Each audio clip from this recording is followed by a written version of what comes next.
Hi there, and welcome to the Pubway podcast. My name is Tina Yanakino. And I'm Mike Villalobos. And in today's episode, we're going to be discussing big data, how publishers can monetize within the news environment with a video lens. And we're going to be referring to our expert here joining us today. Yep, and it's our pleasure to introduce Tom Pachys, the co-founder and CEO at XCO. Tom, thanks for having us today. Hey, Tina. Hey, Mike. Thanks for having me. Pleasure to be here. Amazing. I would love for you to share with our audience a bit more about XCO and your role there, just to better set up the conversation. So, Exco is an online video platform that specializes in monetization. So, essentially, we understood early on that video beyond is it being a format or a medium that is very popular, and we consumers like to watch and enjoy it. The monetization side is extremely important, and one of the main reasons beyond the popularity that publishers are adopting video is the monetization aspect.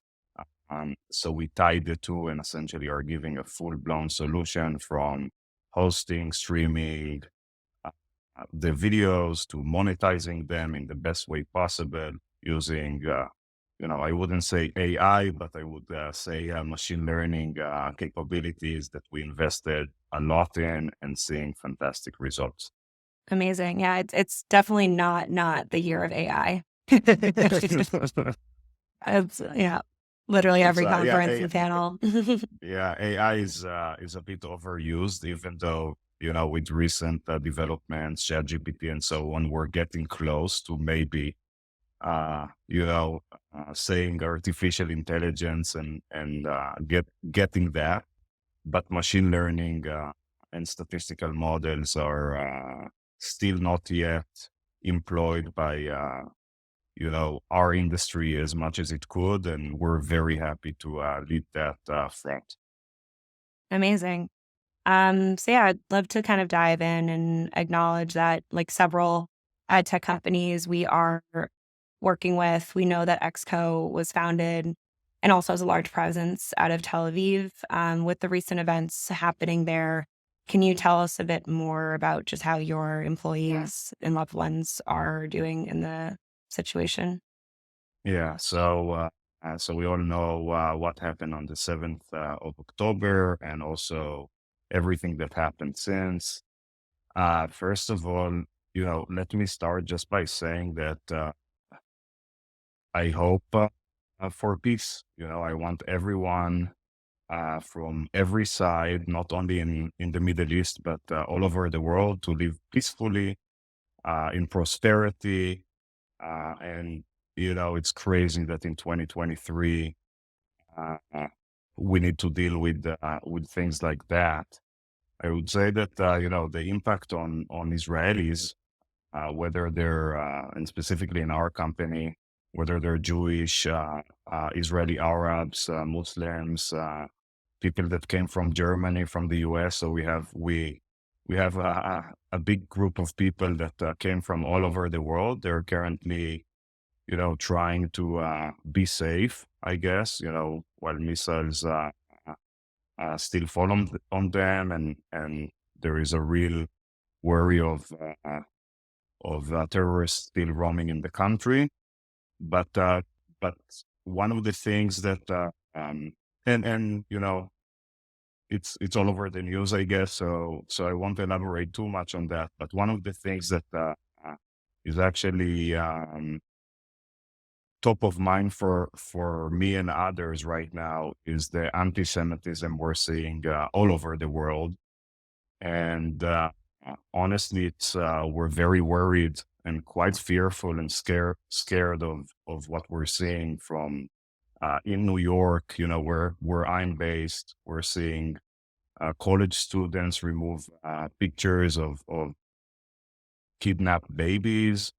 We're seeing, in New York City College, that police needed to rescue a group of Jewish people and so on. I think that, with the complexity in the Middle East, We still need to remain human and understand that, not be racist and try and resolve this in a way that would really be best for all people.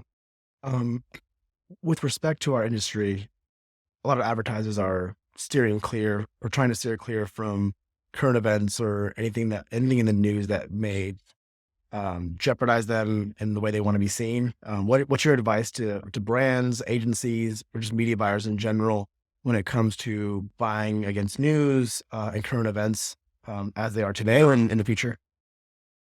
So I think they're missing a very big opportunity. Let's start just by saying that, most of the budgets today go for social. So on social right now, with everything that happens, a lot of the content is news content, right? That's what we're most engaged with. That's what we're chasing for.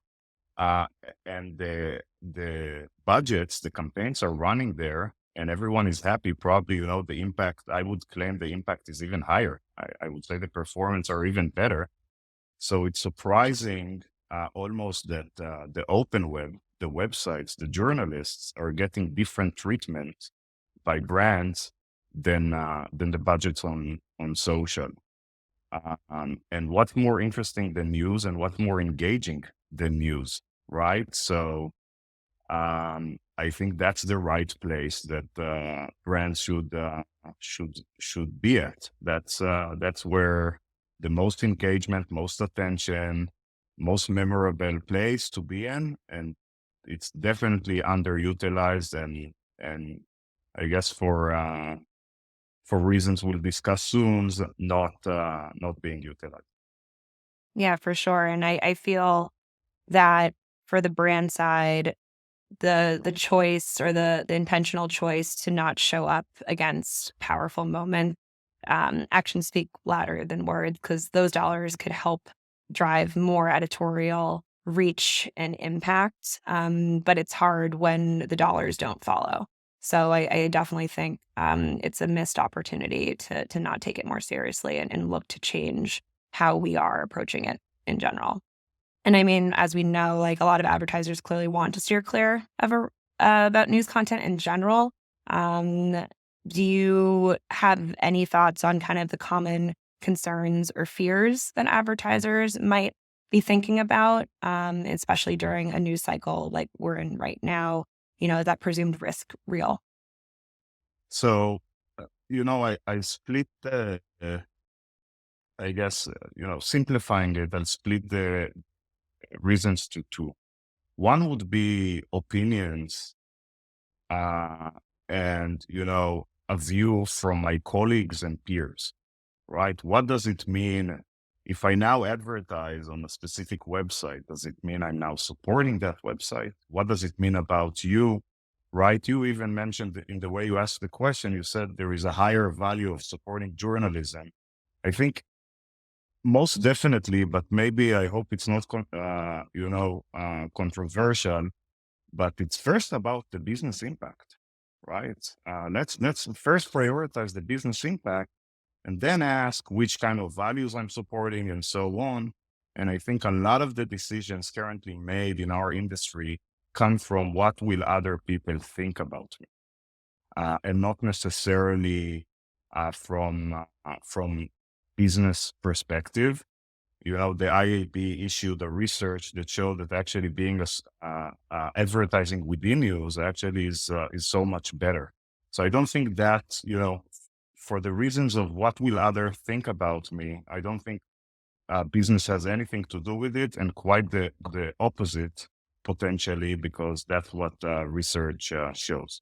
Yeah, I think So that's one. oh, Yeah, go ahead, sorry. go ahead. I was going to say, I think impact fortifies partnership and the relationship between the brand and also the content creator or the site.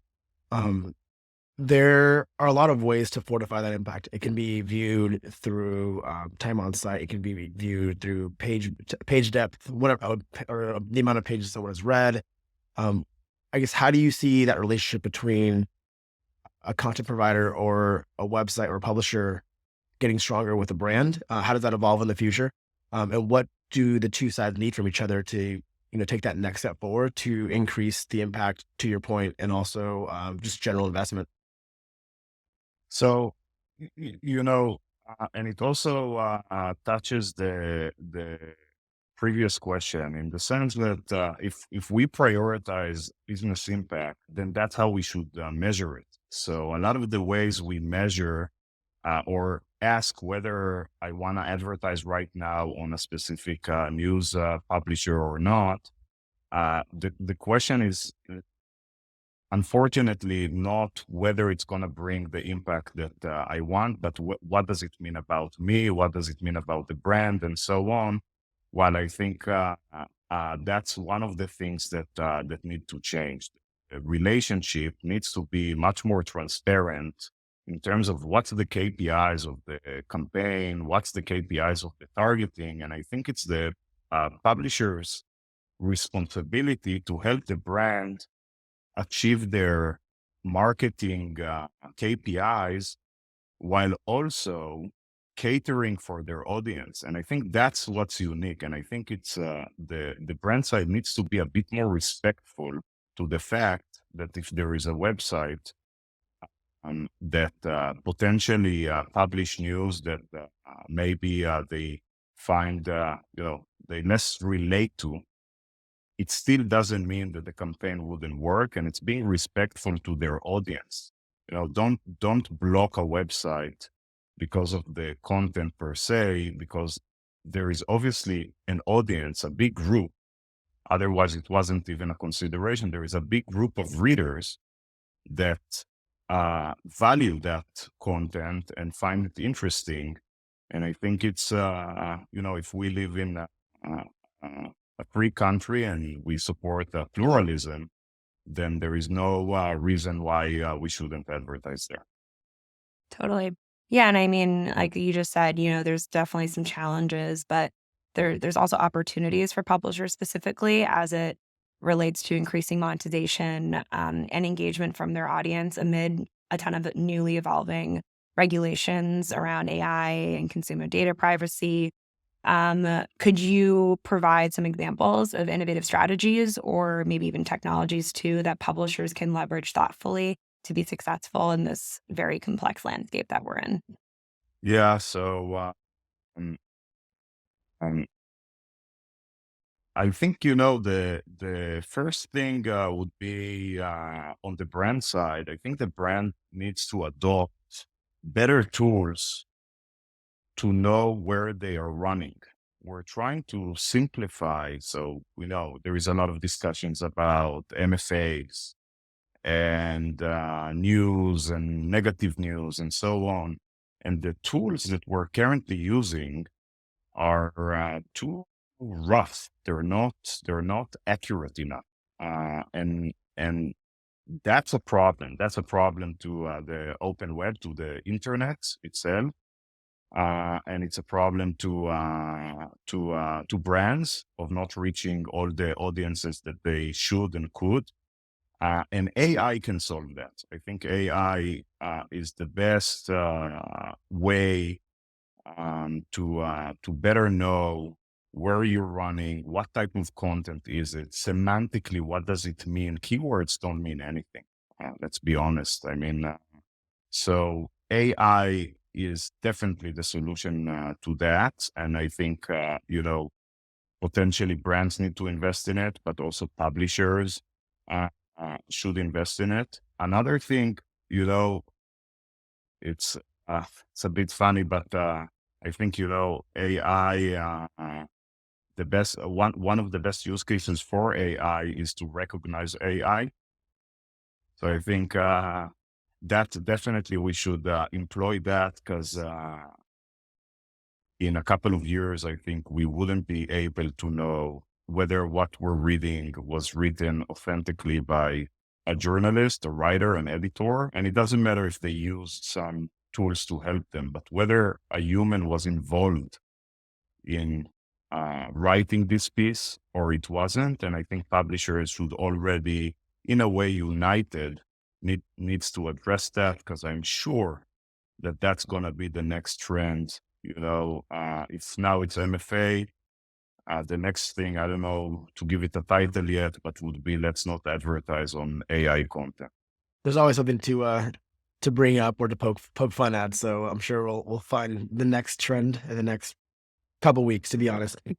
You mentioned tooling, and just to be a little bit more prescriptive to our audience, I think it'd be really helpful to understand what tools do you think should be prioritized coming up in the new year. I mean, I think everyone's in this now planning phase for 2024.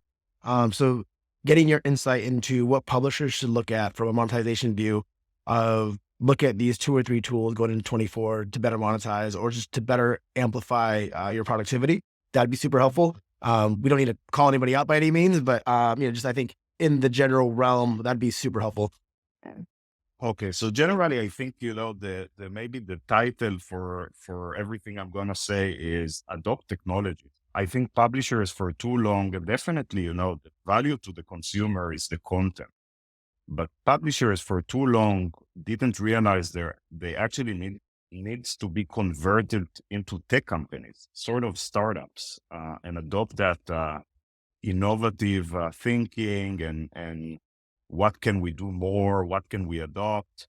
And the industry, I'm very happy to say that we're seeing the industry move away from these big minimum guarantees and real estate for money type of deals that essentially don't allow you to develop and grow, because predictability is the positive side of that, but also predictability means that it can't get better than this. So to your question, I think, one of the things that publishers definitely need to do is start adopting monetization tools and know how to operate them by themselves. So from what Exco does, but we're not the only ones, right? Yield optimization, really making sure that you, in a way, fight back the intensive amount of and just crazy amount of algorithms that buy side have.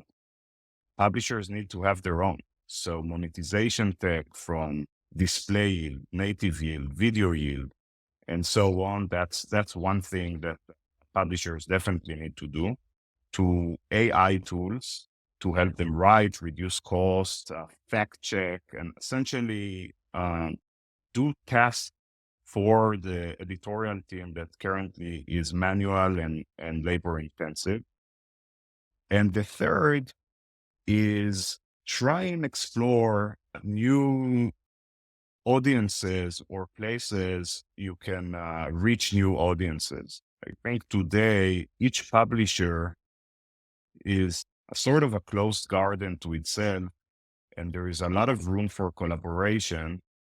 And one of the examples that I hope it will pick up. I'm in every conversation with publishers that we work with, I try and bring it up. There is so much good content out there, right? There's so much good content on TikTok, on Instagram, on Facebook. This content is created by people, millions of people that create amazing content. And I'm just boggled why publishers aren't doing something with it, right? Connecting to these people, starting to bring that amazing content in, Why not, when I visit now a page, why not uh, give me the option to watch 5 different live streams from people around the world that are currently speaking about the topic that I'm interested about? You talked about dwell time. The average dwell time right now is about a minute on a page. The average pages per session is about 1.1. So essentially, not much engagement. I think it's time to innovate around the main product of the publisher, that is the content. That's fair. And to your point, user-generated content has gotten so much better. You have folks that are producing, professional quality outputs, whether it be audio, whether it be video, pictures, you take your pick, right? Also with phones becoming so much more powerful with processing power, it's showing the capability that people can have with their creativity. in that same kind of frame of thought, what do you see happening in 2024? Do you think UGC becomes one of the major trends in 2024? Are there any other like 2, 3, 4 tidbits that you think are going to be mainstays as we go into the new year, aside from AI? Because I think we all know that.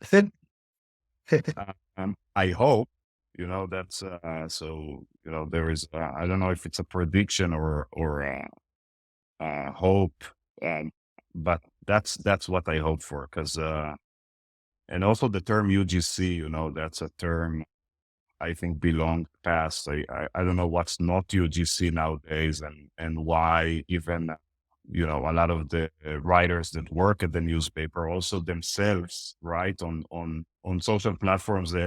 So it's the same people sometimes. I think it's about innovating with content, vertical videos. Probably we're talking to a lot of publishers about vertical videos. There is still a miss there in terms of advertising budgets. Okay, so these budgets are not available yet. I hope they will be. That's the kind of thing that can push this trend over the line and really make it real, to allow publishers to monetize vertical videos. I also hear conversations about interactive content, which is amazing. Making the internet great again, I guess.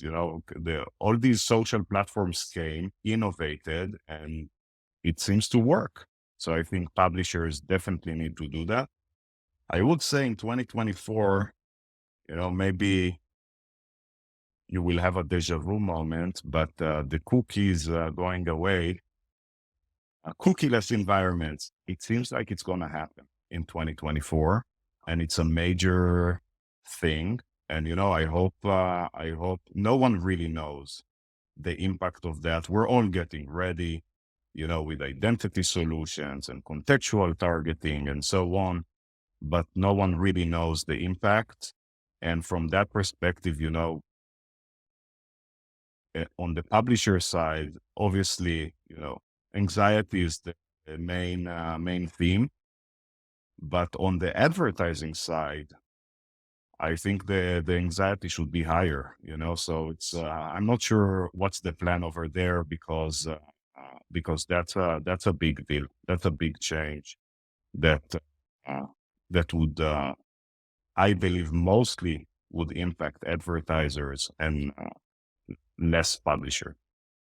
Totally. And I have a personal connection with the newly emerging kind of vertical video conversations that's been having. I worked at Major League Baseball over 10 years ago, and I was production assistant, and we would get so mad at our production team who would be on site at games, stadiums, what have you, and they would send vertical videos, and we would have being like, "Turn your phone sideways. This is never going to take off." And like it was just such a point of contention internally. But again, this is a decade ago, so it's funny for me to see it come back around, and now everyone's obsessed with it. And obviously, it makes sense why, because we're living so mobilely now. But I think it's definitely pretty interesting from So my fetch happened. yeah, the fetch happened. Yeah. Exactly. And Um, I thought a decade from now, we might all wear these glasses that, the screen size would actually be the entire world, right? The entire viewpoint of our eyes. And maybe we'll go back to big designs, and vertical would go away, because it is very much attached and relates to the mobile phone, and the size of the mobile phone, and it's the ratios, for sure. Totally. I think too, on the topic of the content itself, especially generative AI is obviously super trendy as well, one of the many buzzwords of this year. And given your expertise for both yourself and Exco, and where you guys sit in the ecosystem, could you kind of share your thoughts on the potential opportunity there as it relates to publishers and their monetization strategies? Is there anything emerging because of generative AI that we should keep an eye on?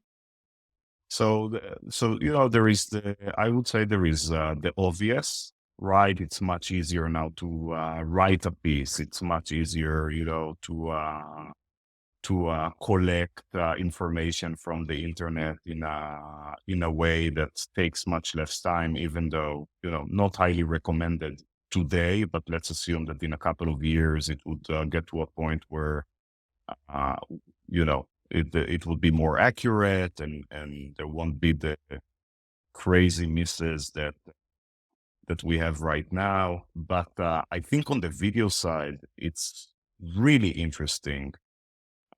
On the video side, video is so hard to produce that I think AI can definitely make a revolution there. We're already seeing a lot of companies, new companies, obviously, starting to use generative AI to create videos from scratch. Not only create videos, also edit videos. So the whole process of creation, editing, and even matching, that's something we do at Exco, is going to be disrupted in a very, very positive way. So I think that's one thing. And if I attach it to what we talked about earlier, about so much content being already available by just creators and people, generative AI can definitely help us sort and make some structure to it, so we could better access it, better utilize it as publishers, and so on. And I think Gen AI would create the same revolution that mobile phones did, that the internet did. That we're just at the beginning. If you're excited now, wait 5 years and see what happens. I'm It's gonna excited, but be also a little everywhere. nervous. I'm not going to lie. With some of the, I think, so my brother's actually a writer, and he's nervous as well, just mainly because of the data sets that are being trained for generative AI, and then essentially what happens with royalties that are after the fact is going to be a challenge, but definitely an addressable one. But also, I don't know about you, Tina, but I got a phone call from what sounded like a friend, but it was a generative voiceover. Like it sounded like a buddy of mine, but it was like a number from like Mexico. And I was like, this is odd, but like granted I have family that this is not where you're from. Like, it was just a really weird situation where it sounded like them on it with the voiceover, but I knew it wasn't given the number, and that spooked me a little bit, but we'll see where it goes. Hopefully we can figure out our regulations a little better. So yeah, AI essentially, is power to the people. And when you give power to the people, things can go really well and things can go really bad. So I'm sure, again, it's only the beginning. I'm sure there would be restrictions and policies in place to protect us. But touching that, it's very interesting because we're talking about news. News is the only thing that AI won't be able to do, right? If something currently happens in New York City, AI is a compilation of everything that happened in the past, but not on what's happening right now. So essentially, news are going to be the most interesting and most likely thing that would be still done by us, by people. At least in the foreseeable future, we can imagine in a sci-fi movie where even the cameras are reporting the stories themselves. But otherwise, journalists, people that actually cover what is just happening right now, that would not be able. AI might support that, but definitely not generate that, and that makes news even more important and more interesting in the coming years. For sure. For sure. I would love to kind of deviate a little bit from our ed tech focused conversation, just based on your interests and what you've brought to the table in our conversation. I would love to know, what are you reading right now? What's on your bookshelf? Like, what is interesting you outside of our ecosystem, or maybe it's still within our industry. I'm not sure. Yeah. Live, So, eat, breathe. Yeah. yeah. So no. So first of all, I was one of the early adopters of ebooks. Uh, I don't know, in the Nook times. There was before Kindle. So yeah, because I was reading so much, and I didn't have place for all the books, and also environmental and paper and so on. But essentially everything fantasy and sci-fi. So I'm I read everything that comes out pretty much, from very niche, weird genres in fantasy to the most common mainstream authors. And for me, reading is escapism. So I definitely, during the day I'll read the blog post and so on. But in my free time, I try to read things that have no relation to anything I do, actually. I love it. Yeah, I keep hearing in the fantasy realm, I keep hearing about, I think it's called Fourth Wing. That's something that everybody's freaking out about right now, and apparently I need to read it. You should. Yeah. So it's what's amazing about fantasy is that it's very creative. It's very creative, and also, we're living for me, right? It's very subjective, but for me, I don't want to hear about problems that are usually, there is a challenge in a book, right? There is some sort of misery or something that needs to be accomplished, and so I want it to be as distant as possible from what I know, right? I don't want it to be about a lost one, or I want it to be about some magical creature that we need to save. So but that's just me. So Totally. Love it. Um, cool. Well, I would love to kind of close things out with, we've covered a lot of topics, obviously yeah. ranging from generative AI to fantasy, but it would be great to hear from you kind of like one key takeaway that our audience can leave the conversation today with, especially as we're going into another crazy year in our industry. So so maybe I'll give for publishers, I'll say innovate and stop being defensive. Stop running your business from a defensive standpoint.